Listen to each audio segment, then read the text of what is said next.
Hello, it is me, Zaya. Welcome to my channel. This is like the world's greatest smoothie.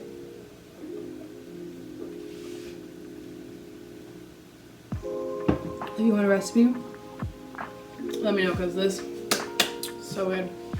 So we're talking about mindfulness today, which mindfulness is defined as the quality or state of being conscious or aware of something, or a mental state that is achieved by focusing one's awareness on the present moment while calmly acknowledging and accepting one's feelings, thoughts, and bodily sensations, used as a therapeutic technique. Thank you, dictionary. So to break it down, mindfulness is about being completely present or fully aware within a moment, which is much easier said than done. Our minds have a tendency to drift or wander or to overthink.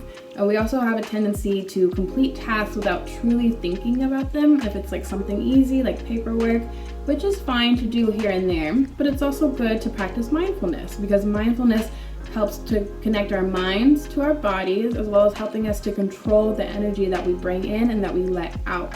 Just a few of the benefits that are linked to mindfulness include reduction of stress, help with coping with pain, anxiety, and depression, and an aid in immune response. So how can we be fully present and tuned into ourselves and into the universe? Well, first off, everybody has the capacity to be mindful. It is not something that's reserved for any special group of people. It's within all of us. A really great way to practice mindfulness is through meditation. You can do this while standing or sitting or even walking and moving. There's a misconception about meditating that in order to do it correctly, you have to be seated on the floor with your knees bent and your palms up to the sky, completely silent. And that's not true, because it's not about the pose and it's not about external silence, it's about inner quietness. The philosopher Alan Walker actually said in one of his lectures, The Theology of Mystica, about meditation, that when the mind is free of thoughts, then it is truly full of space, which is everything. And my interpretation of this is that when you free your mind of the trivial and obsessive thoughts of daily living, then you open it up to the energies of the universe around you. This is where the mind and body connection comes in, because we are also physical beings. We understand the world through the five senses, and if you tune into the body, you will experience those senses in full throttle. You'll be aware of the feeling of your feet as they hit the pavement, or the hum of your fridge, or the scent of flowers. If you're walking around your town, you'll notice shops and signs you've never seen, even if you've taken the road 1,000,000 times, but you missed it somehow because you weren't being mindful of the world around you. So in this way, it creates meditation while moving, while doing whatever it is that pleases you. Taking a nice walk while you're tuned into the world around you is meditation. Another way to practice mindfulness is taking a moment to take in the world around you. It can really be as simple as just slowing down and truly enjoying your commute to work or the view outside the window in class. I know we've all heard that saying that, stop and smell the roses, and that's what this is about. It's about taking a time to appreciate the beauty that surrounds us in this world, because it's there, but sometimes we forget to tune into it and to pay attention. And then we forget it's there, and then we become negative because we just forget how beautiful life really is despite the hardships. Another way that you can be mindful is being meditative in the activities you do. There are a couple activities that just include mindfulness as a key to it, such as yoga or Tai Chi, which I've never really done Tai Chi, but I do really recommend yoga. I've really been enjoying it, and it helps me to stay mindful and active. But there are other activities you can do as well and just kind of bring meditation into it. You can do it in sports, and it will probably help you to be better in your sports.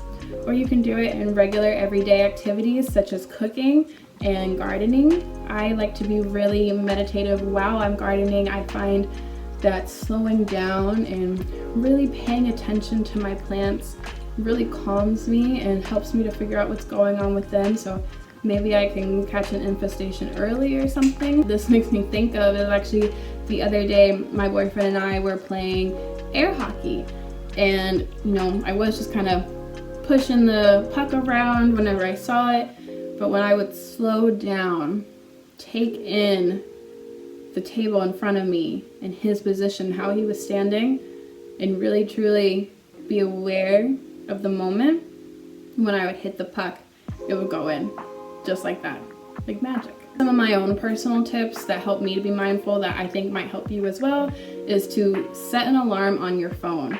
It can be really hard to put time aside to be mindful, and personally, I get kind of anxious about time. I get worried that I'm, taking too long or how much time is left, so I might be accustomed to checking my phone to see, but then that kind of brings me out of being completely aware of my moment. Now I'm tuning into a different reality on my phone. So I like to set an alarm. Okay, I'm gonna be mindful for 15 minutes. I'm gonna do yoga for 15 minutes. Set that alarm, and I'm not gonna think about my phone. I'm not gonna think about anything else, and it will let me know when it's time to quit or when it's time to move on to the next activity. Because you don't need to be mindful for that long, or you can be mindful for a whole hour, for a whole 3 hours, however you wanna do it. But it's up to you. But setting that alarm makes it a little bit easier to then tune in, because you don't have to think about what time it is because you know you're on schedule. If this is something that you're new to, then I recommend to start out slow. There's a lot of really great videos on YouTube that are actually guided meditations or guided practices, guided mindfulness that can really help you to focus and hone in on being mindful and present in the moment. Another tip is that you don't have to do it alone. If you don't want to do it alone, don't want to sit by yourself in a room or go on a walk by yourself, then you, by all means, you don't have to.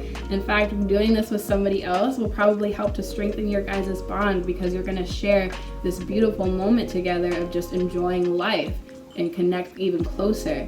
So by all means, please meditate with people, be mindful with others, encourage others to do this with you, because not only will it help you, it'll help them, and it will help your guys' relationship. If you're a practicing witch or a psychic, I really do recommend that you try being mindful and try meditating, because they teach you really valuable skills for your practice, like focusing and tuning in or out into energies of the universe, things that are going to be very, very valuable going forward. If you want to learn more about mindfulness, go ahead and check out mindful.org, which is where I got most of this information. They have really great articles and really great information to help you learn how to be mindful and what it's all about. Thank you so much for sharing this moment with me. I am so grateful for you. Please leave comments about how mindfulness is working for you. I would love to hear all about it. Otherwise, have a wonderful weekend.